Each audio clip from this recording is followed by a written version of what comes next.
Davao style. Do not ask me to answer yes or no. You are not an investigator.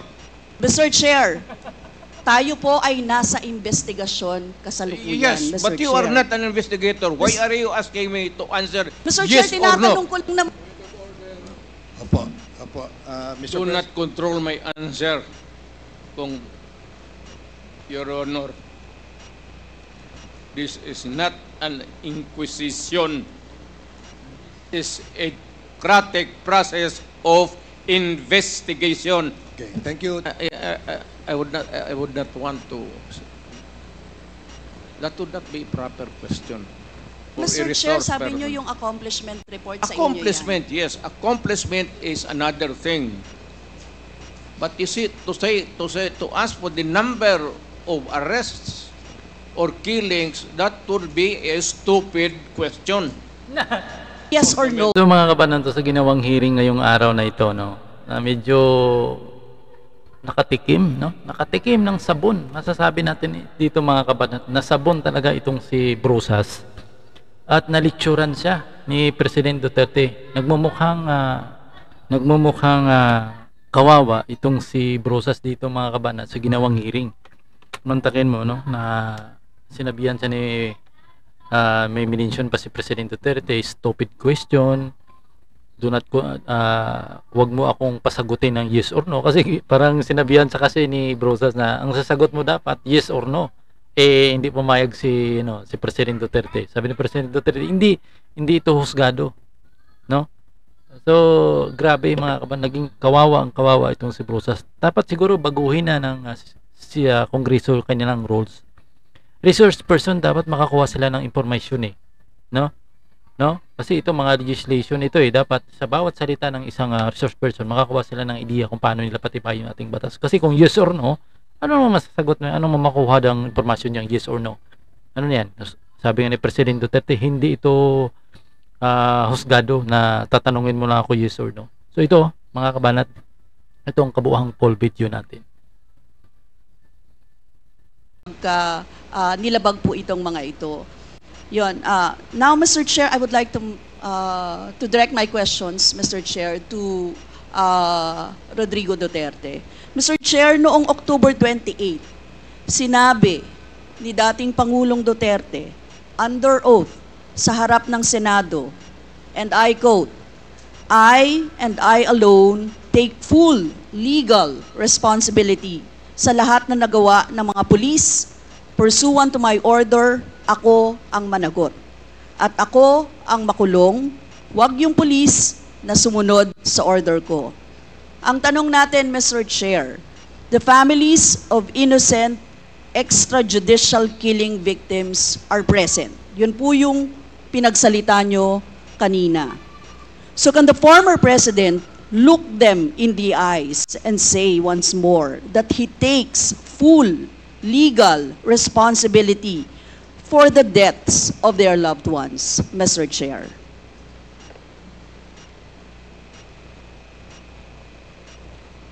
Mr. President, can you, What's the question?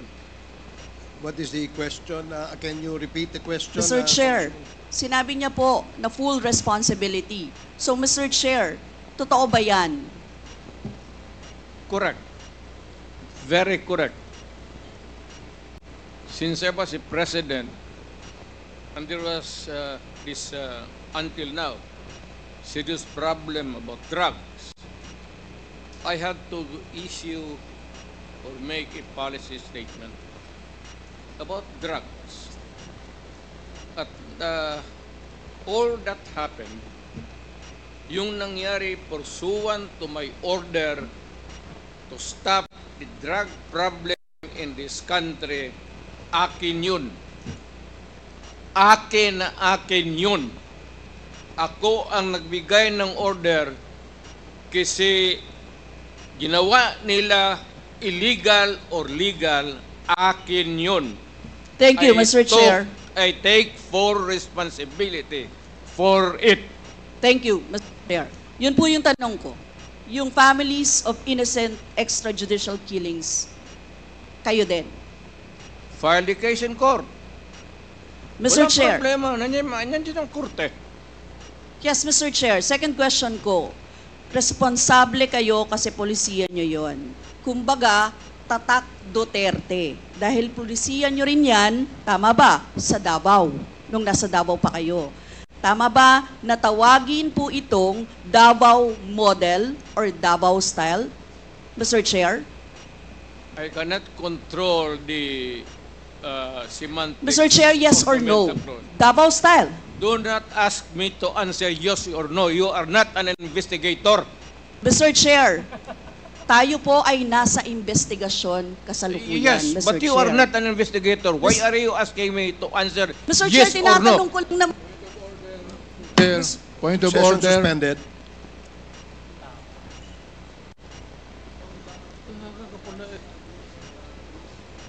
Point of order, Mr. Chair. Ano ka, police?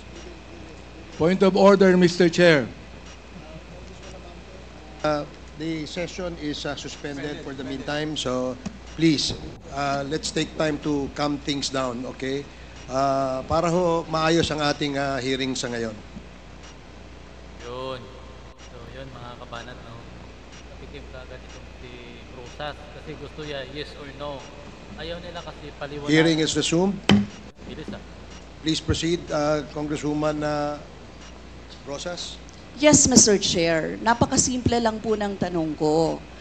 Tinatanong ko lang po kung yes or no, Davao style ba yung inyong modelo. Mr. Chair, ayaw niya sagutin. So, Mr. Chair, hindi ko maintindihan yon.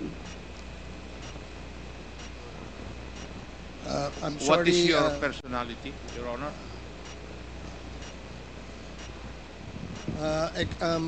if I may, Secretary Bello, we normally, the committee does not allow the counsel of the witness to speak because the role of the counsel is limited only to counseling his client on his rights. Hanggang doon lamang po. But we cannot ask you to answer any questions that will be asked by any of the members. And that is what Thank you, is Your in the Honor. rules. Thank you, Your Honor. Actually, I'm not answering the question of Congresswoman Rosas, Your Honor. My point is, Your Honor, to allow the resource person to finish his answer. Okay, we will do that. Thank you, Attorney Bello. Thank you, Your Honor. Thank you. Congressman Brosas, maybe it is perhaps the former president would like to elaborate on his answer. We may ask questions that is answerable by yes or no, and as much as possible, we would ask the resource person to say only answer yes or no. But if he wishes to elaborate, and as long as it is germane and related to the answer to your question, we will allow that. But Yes. we will make it very, very short. Yes, Mr. Chair. Pwede namang mag-expound, Mr. Chair. Ang tinatanong ko lang, sa particular question na yon, maaari naman siyang sagutin ng yes or no. And then the explanation, Mr. Chair. Opo, opo. Mr. Do Pres- not control my answer, kung Your Honor. This is not an inquisition. This is a democratic process of investigation. Okay, thank you, Mr. President. Sana po, if there are questions that will be propounded by the members, hopefully, medyo, kung gusto po natin mag-elaborate, we will allow that, provided that kung maaari po sanang iksian lamang po natin nang sa ganun, malinaw. And for the members who wish to ask questions that are answerable by yes or no, please make the questions very clear para ho masagot po ng yes or no, Your Honors. So I hope para ho maayos yung ating patakbo ng ating hearing sa ngayon. So please proceed, Congresswoman Brosas. Yes, Mr. Chair. Mr. Chair, ang tanong ko, sinasabi nyo rin na ang war on drugs ay talagang utos nyo. Diba? Pag sinabing war on drugs, Duterte yan. Sa inyo na nadikit yan. Unless, eto po, tanong na pwede nyo i-expound. may iba kayong gustong itawag doon? Meron po ba kayong gustong ibang itawag doon? Wala na po. Sabi ko, I assume full responsibility for whatever happened in the actions taken by the law enforcement agencies of this country to stop the drugs or the serious problem of the drugs affecting our people. Mr. Chair, next question. Nung naging mayor po kayo, sabi nyo naging safe ang Davao. Tama po ba? That would be that should be answered by a third person. I would not be answering that. It would be presumptuous of me to conclude. Hindi ako magsabi. I never said that Davao City was not publicly. Mr. Chair, as mayor, masasabi nyo na naging safe ang Davao sa panahon nyo? Talaga. Kasi Talaga. walang kriminal sa kalye, Talaga. walang snatcher, Walang snatcher. walang akyat bahay, Walang akyat bahay. walang magnanakaw, Walang magnanakaw. walang mamamatay tao. Walang mamatay tao. So yun po lahat? Yes. Oh. So walang mga kriminal o walang insidente ng kriminalidad. Bakit po? Merong mga incident, not totally. It would be a dream of a city not to have any criminal incidents or violence. Pero overall, Davao City was safe. If the test or standard would be that a citizen of the city can walk all over the city and men and children can go home safely, unmolested, undisturbed. That was the standard that I gave to the police of Davao City. Mr. Chair, I would like to ask, no? Hindi ba nagkandamatay sila sa panahon na yon? Marami po. Sino-sino po ang mga pumatay? Wala akong listahan yan, ma'am. We have to go to the tawag nito. Hindi ko bit-bit. Ang bit-bit ko lang ho yung hindi. Mr. Chair, I would like to ask again, no? Sa inyo po na karanasan, kayo mismo ba pumatay? Ako? Marami. Mga 6 o 7.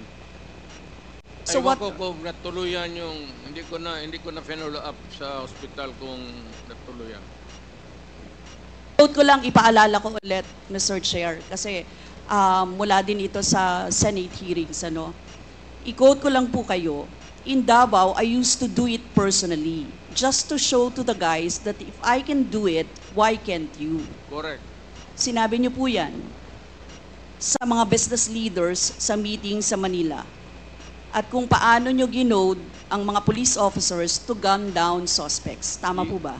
Yes, if they present a violent resistance. That's the only thing there. You can kill the criminal if you are personally in danger of losing your life too.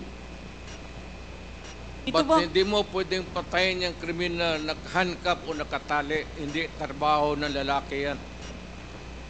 ito pong second, Mr. Chair, na quote, kayo rin ito. And I'd go around in Davao with a motorcycle, with a big bike around. And I would just patrol the streets looking for trouble also. Manila Times po ito. I was really looking for a confrontation so I could kill. Sinabi niyo po ito. Yes. Nagdadasal po ako na nagmumumtor ako na may mag-hold upper dyan. At kung maabot na kita, talagang patayin kita. At kung basta kriminal ka. Wala akong pasensya sa kriminal. Pagka lumaban, patayan. So, Mr. Chair, kanina po kasi sinabi ni Duterte na he takes full legal responsibility. Yes. Siya ang mananagot at Yes. makukulong sa ginawa ng mga kapulisan. Yes. Kung sa inyo po ang policy, inaako nyo rin ang accomplishment nito.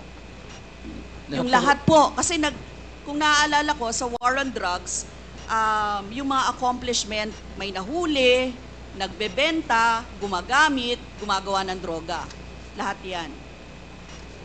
Ma'am, if you are the city executive or mayor, lahat ng utos mo na ginawa ng pulis and all the consequences, sagot ko yan.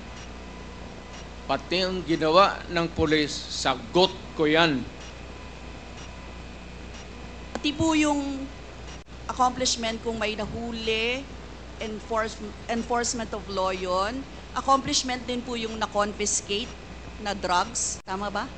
Lahat ng trabaho ng pulis, because you are the mayor, at inutos mo yan, and the consequences, or sometimes it's an incident can go right and go wrong.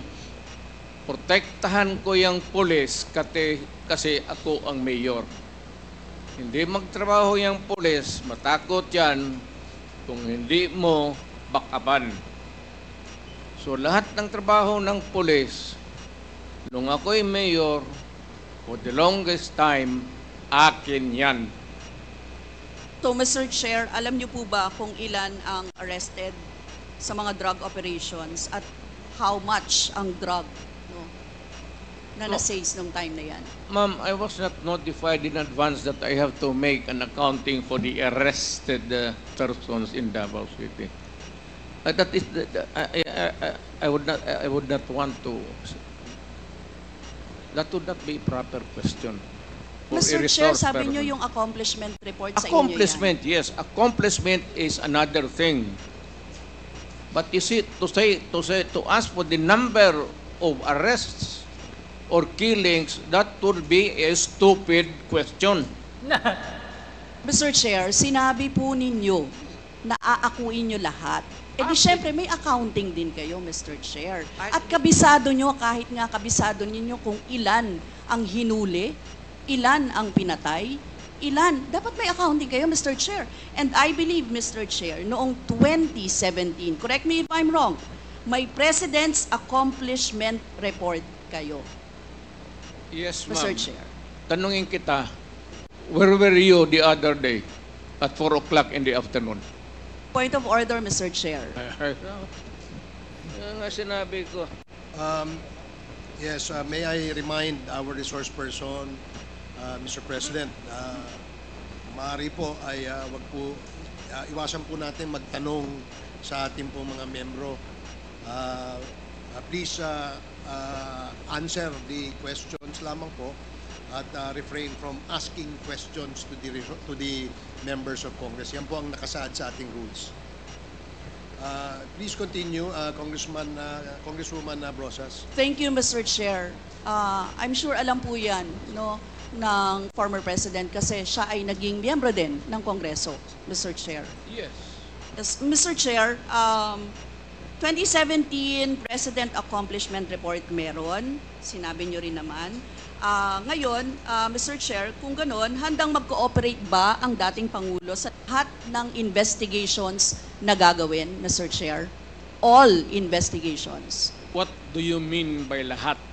How many investigations do you think that I have to participate? Point of order again, Mr. Chair. That's a 1 minute suspension. walang pre. Walang kwenta nga tanong ika nga mga kabanan. Pahiya. napapahiya lang sila dito kay President Duterte. Namumukhang ano sila dito nagmumukhang ting-eng sa mga tanong nila. Kasi yung mga tanong nila, binabalik ni President Duterte. Kasi walang kakwinta-kwintang mga tanong. Tanong ng mga... Hearing is resumed. Again, let me remind our resource person as well as our members that please refrain for the resource person, refrain from asking questions to the members.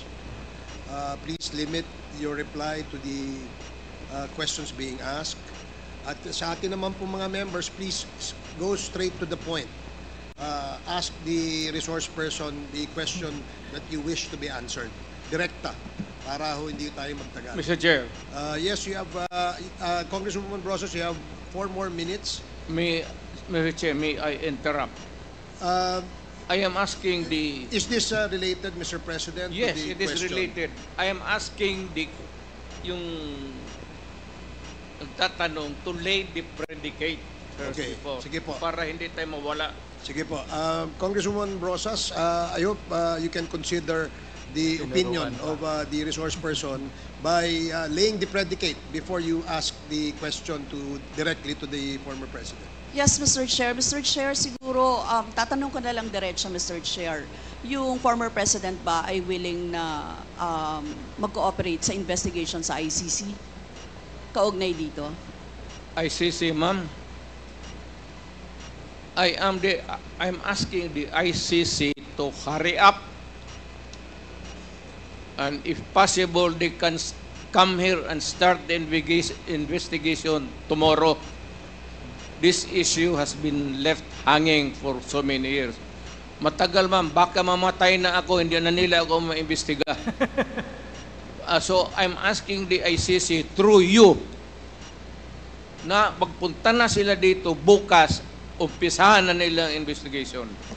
And if I am found guilty, I will go to prison and rot there for all time.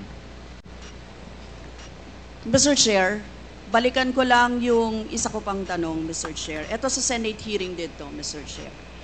Sinabi ni former President Duterte, encourage the criminals to fight. Encourage them to draw their guns. Yan ang instruction ko. End of quote. And the only way na hindi kayo makulong and to justify the killing is bigyan mo talaga ng panahon na lumaban. Tama po ba? Yan ang sinabi ninyo. Yes, because that would be justified kung lumaban. Yan, kasunod pa lang po yung Ang question ko. utos ko- Ang question ko po ay, bakit nyo ine-encourage yung kriminal na lumaban? Para medyo maminus-minus ang problema sa syudad ko. Kung may criminal dito na 50, kung mapatay ninyo yung 30, di 20 na lang, hindi na masyado problema dyan sa akin. Ibig sabihin, Mr. Chair, hindi mapaparusahan ang nakagawa ng krimen in self-defense. Hindi man siya. Siya alam naman trabaho ng police, ma'am. The policeman should know when to kill and when to injure. Hindi naman kailangan sabihin nun. May elements naman ng self-defense. Alam niyo yon, Mr. Chair. Diba? Not self-defense, man. Performance of duty. Performance of duty, but elements of connected with self-defense. that performance of duty is self-defense. So, Mr. Chair, ano-ano yon? Ang what? Elements of self-defense, Mr. Chair. Self-defense is when you defend yourself to avoid injury, serious, or you die. That is applicable also to a policeman who is performing his duty, because the policeman has to confront, ang civilian has to iwasan. But a policeman, a law officer, if you are a law officer, you have to confront the criminal. Ang sanabi ko sa kanila, huwag kang pumunta dito sa akin isina na may sugat ka, sipain kita, patayin mo. Bakit ikaw ang may sugat? Wala akong my language is brutal and raw for criminals. Wala akong pasensya, ma'am. I've been a prosecutor for 9 years. Talagang, sinabi ko, pag hindi na mahinto yan, patayin mo na yan. Huwag mo nang pabalikin niya dito sa opisina ko. Thank you, really Mr. want Chair. to know the truth. Ganon. Last two questions, Congresswoman Brosas.